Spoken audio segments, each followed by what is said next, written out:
Here's an iconic painting that depicts one of the harshest moments and one of the most desperate hours in the Revolutionary War. The title of the painting is Prayer at Valley Forge. It was painted by Arnold Friberg, an artist that lived from 1913 to 2010. Many of his paintings are epic in scale. He was an artist that is most famously known for painting scenes that are epic in subject matter also. He painted scenes from the Wild West and the Bible, and he also sketched out much of the concept art for epic films produced in the early years of Hollywood, such as Gone with the Wind and The Ten Commandments. Within those films gleaned the cultural and spiritual pride of America. But no less did he dive into the patriotic themes that give us a glimpse into the spiritual heart and the founding of this nation in his painting Valley Forge.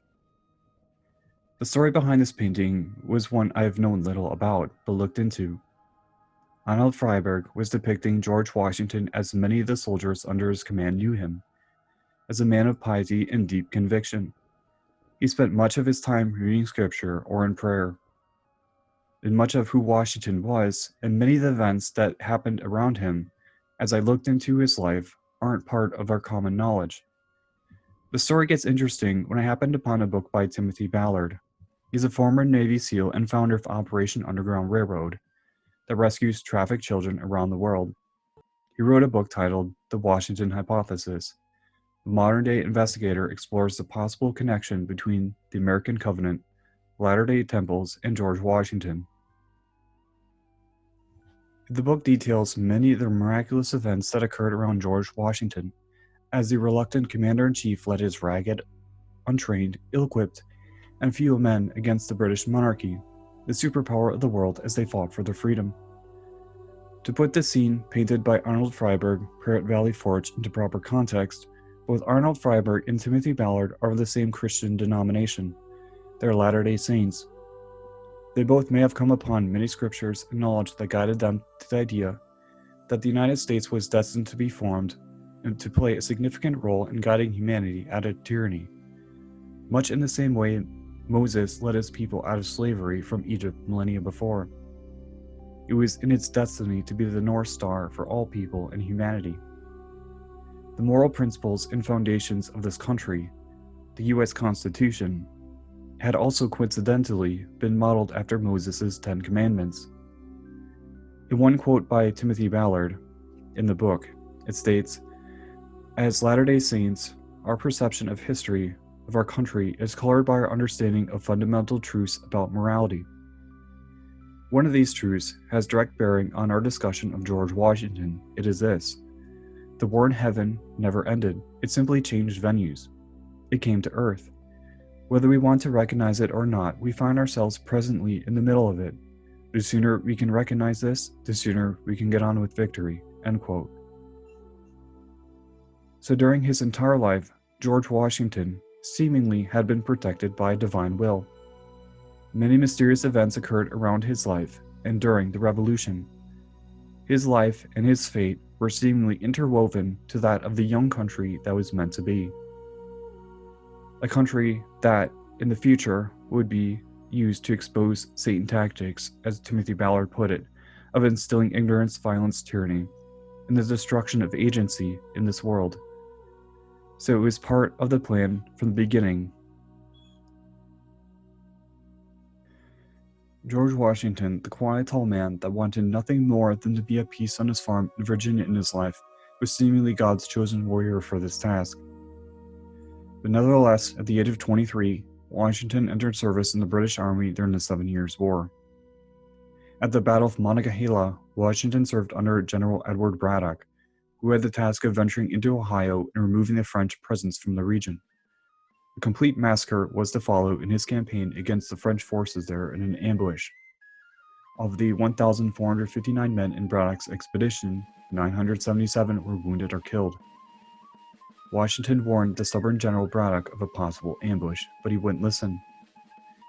During the battle, Washington had been shot at repeatedly, with one Native American Red Hawk saying he unloaded 11 shots at the man and finally gave in, realizing at the moment that it was not in the Creator's will for the man to die, so he submitted to the will of heaven. Washington's clothes were riddled with bullet holes, his cap had been blown off, 2 horses had been shot from underneath him, but he came away with barely a scratch. Red Hawk, the man that shot at him and had witnessed the miraculous event, was old when he later visited Washington. He told him that he would become the leader of a great and powerful nation. At the start of the American Revolution, George Washington had been appointed to lead the Continental Army. Many others were more fit to command the army than him, but the role fell to Washington, perhaps out of destiny. He retired from military service for over 15 years after he fought in the 7 Years' War. He wanted to retire on his farm and said he was unqualified for this position many times. In Ballard's book, he quotes the Pulitzer Prize-winning historian David McCullough, quote, "He was by no means an experienced commander. He had never led an army in battle, never commanded anything larger than a regiment. He had never directed a siege," end quote. Upon receiving command of the army, some of the generals might have been unnerved at the sight of him walking into a local bookstore to come out with several books on military tactics. Washington's mother, however, told her son to encourage him, quote, "Go, George, fulfill the high destinies which heaven appears to have intended for you," unquote. He felt, though, he wasn't as qualified for the task at hand as many others, but there was a higher purpose in this pursuit of liberty. He would seemingly have heaven's favor in fulfilling that higher purpose. Many miracles were to follow Washington and the Continental Army that baffled both the British Army and the Americans as they fought for their independence. Washington's faith and conviction have been rewarded time and again. Washington gave strict orders for his men to attend morning service. Profane language, drinking, and gambling were forbidden. Men were expected to act in the highest integrity. The British, on the other hand, were followed by prostitutes and lavished themselves with every vice a soldier was capable of.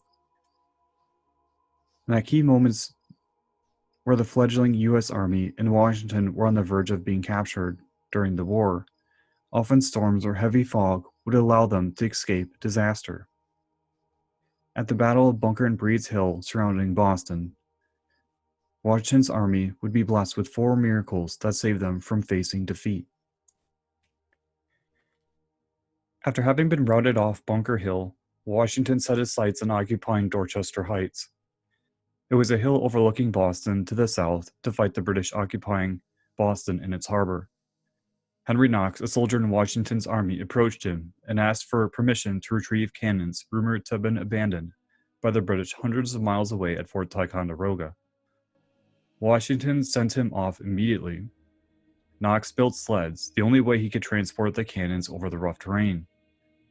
Snow came just in time, and he made the perilous trek in less than 2 months. Henry Knox had surprised everyone as they thought the trek was a fool's errand. He came through and delivered the cannons. However, they had to sneak their army and the cannons up the hill at Dorchester Heights in the night without the British detecting them. In Ballard's book, he mentions, "Then out of nowhere, a heavenly cover dropped down to provide concealment for the Americans." As one witness to the event, Reverend William Gordon, observed, quote, "A finer night for working could not have been taken out of the whole 365. It was hazy below the heights so that our people could not be seen, though it was a bright moonlit night above the hills," end quote. The British were shocked to find the hills teeming with American soldiers and cannons the next morning. General Howe, who led the British at Boston, knew he still held the advantage and led an attack on Washington's newly fortified Dorchester Heights. Ballard goes on to state that on March 5th, Howe commanded his troops to jump into the warboats across the river and attack Washington, who stood bravely upon Dorchester. As the British troops pushed off into Boston Harbor in their advance toward the Americans, God had launched yet another miracle, which one of Washington's officers called the hurricane. What had been an abnormally warm, pleasant day had changed dramatically. By nightfall, a storm raged, with hail mixed with snow and sleet. Windows were smashed, fences blew over, 2 of the British transports were blown ashore. The American Lieutenant Isaac Banks, who was among those freezing at their post on the high ground of Dorchester, called it the worst storm that ever I was exposed to. There would be no British assault that night. As Howe was considering his options after the storm, frightening reports were coming in. Smallpox had hit Boston, and it hit hard. Another miracle. Howe's men were falling physically, mentally, and emotionally. The British were losing their will to fight. Quote, "I could promise myself little success," wrote Howe, "by attacking them under all disadvantages I had to encounter. Wherefore I judged it most advisable to prepare for the evacuation of the town." End quote. And so the British had no choice but to leave. Washington called it a remarkable interposition of Providence and admitted that it was carried out by heaven for a wise purpose. More miracles would again occur later in the war in New York. The British had regrouped and in April 1776 set their sights on occupying New York. With around 400 ships and 30,000 men, the British fought the American army on Long Island, easily routing them.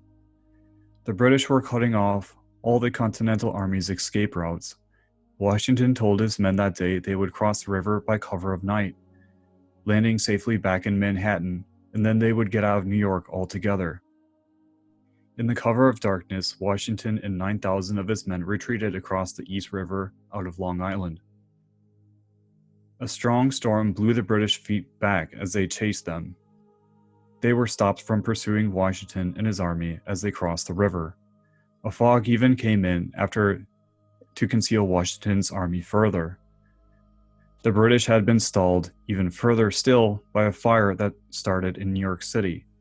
The British couldn't give chase as they were occupied struggling against the sudden blaze. The tiny American army, if they had engaged the British, would have been destroyed, but they were saved once again. Similar events happened as Washington, in a daring move, crossed the Delaware River in New Jersey to attack the elite Hessian mercenaries. The Hessians were tipped off to Washington's plans and waited for them to fall into their trap. However, on the afternoon of December 25th, a force had been seen crossing the river. A small battle ensued, leaving 8 Hessians wounded. The Americans were driven back. Strangely, no one had ever ordered the attack or knew about it. The engagement left the Hessians confident the Americans were safely driven back. They returned to enjoy their Christmas celebrations, only to find the Continental Army surround them soon after. Were it not for the mysterious conflict earlier, the Hessians would have thwarted Washington's attack and annihilated his army. Maybe angels were behind the midnight raid? In Timothy Ballard's book, The Washington Hypothesis, he mentions yet again more miracles that occurred at Brandywine Creek in what would be known as the Battle of the Clouds. He states, on September 11, 1777, Washington's line stood bravely near Brandywine Creek, between the enemy and the Revolution's capital, Philadelphia. But the British powerhouse overwhelmed them, sending them on the run.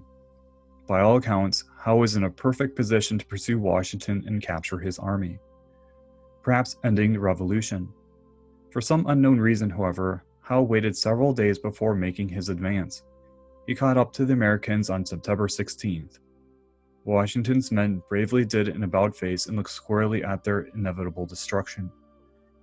Just as the two sides made their move toward each other, a crash of thunder sounded from above. A torrential downpour of rain followed. One soldier on the field recounted, "It came down so hard that in a few moments we were drenched and sank in mud up to our calves."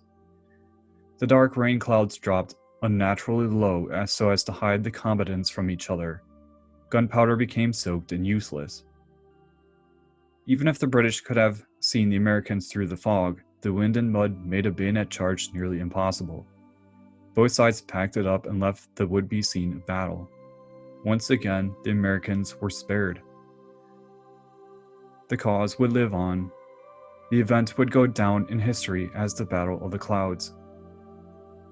Historian Edward Gifford Jr. simply called it the Peace of God. Now at last we are at Valley Forge, and the scene of Arnold Friberg's painting. Many more miracles again would occur in the forest where Washington and his army camped for the winter. Washington and his men prayed daily in the bleak winter cold. At Valley Forge, Washington's men were forced to learn humility, resilience, and all the lessons that would be needful for eventual victory. Washington wrote, "To see men without clothes to cover their nakedness, without blankets to lay on, without shoes, by which their marches might be traced by the blood from their feet, is a mark of patience and obedience which in my opinion can scarce be paralleled." Nathanael Greene concurred, adding that, "We bear beatings very well. The more we are beat, the better we grow."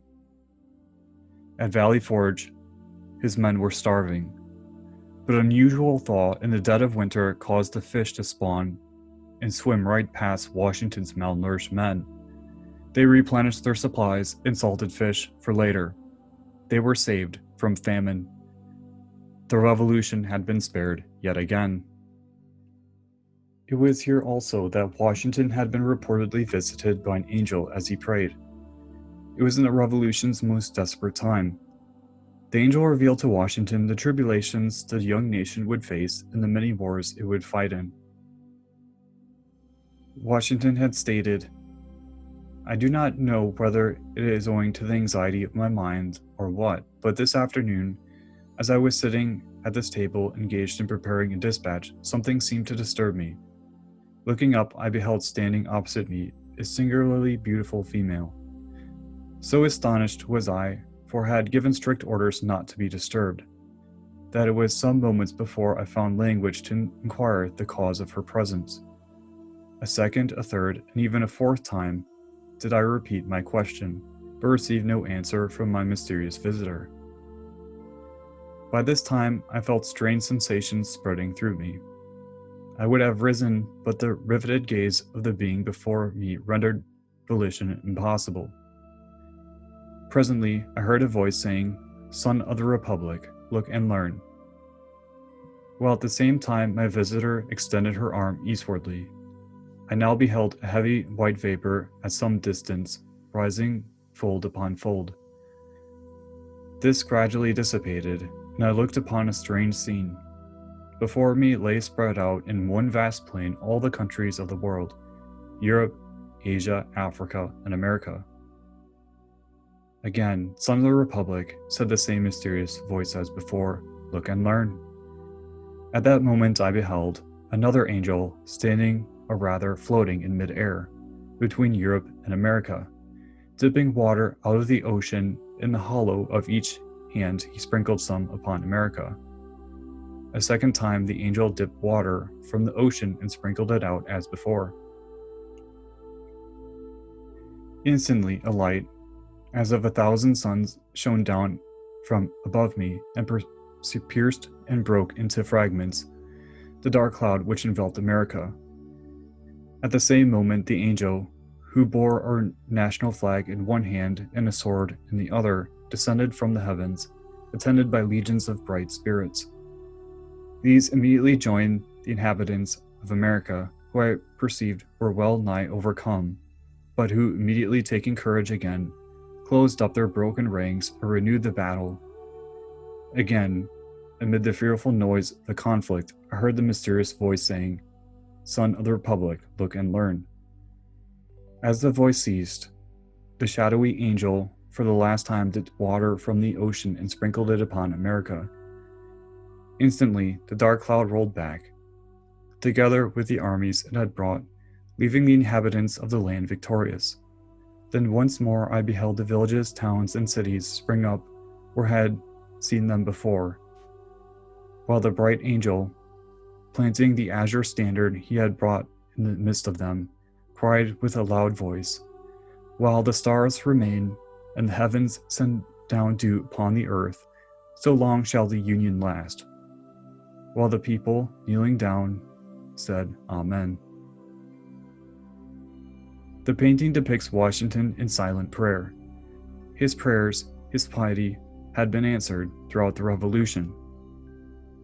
He would help found the Republic, and what few in history had done after winning a revolution, he rejected the temptation for power as so many had done and gave the world liberty, and a North Star to guide it, an ideal to strive toward, a country founded upon morality, dignity of the human spirit, where all are created equal and endowed with inalienable rights based on the 10 Commandments and written in the U.S. Constitution. The painting to me depicts Washington, his faith being rewarded, and the larger destiny we all share. Timothy Ballard, in his book, pulled a quote that resonates with the story of George Washington so well. It was pulled from the Bible, and it states, "If my people shall humble themselves and pray and seek my face and turn from their wicked ways, then will I hear from heaven." End quote. It's from Chronicles 7:14. So this, in a way, states that if we act in morality, we will be blessed. So thank you for listening, and tune in next time to Ventures in Spirit. Bye.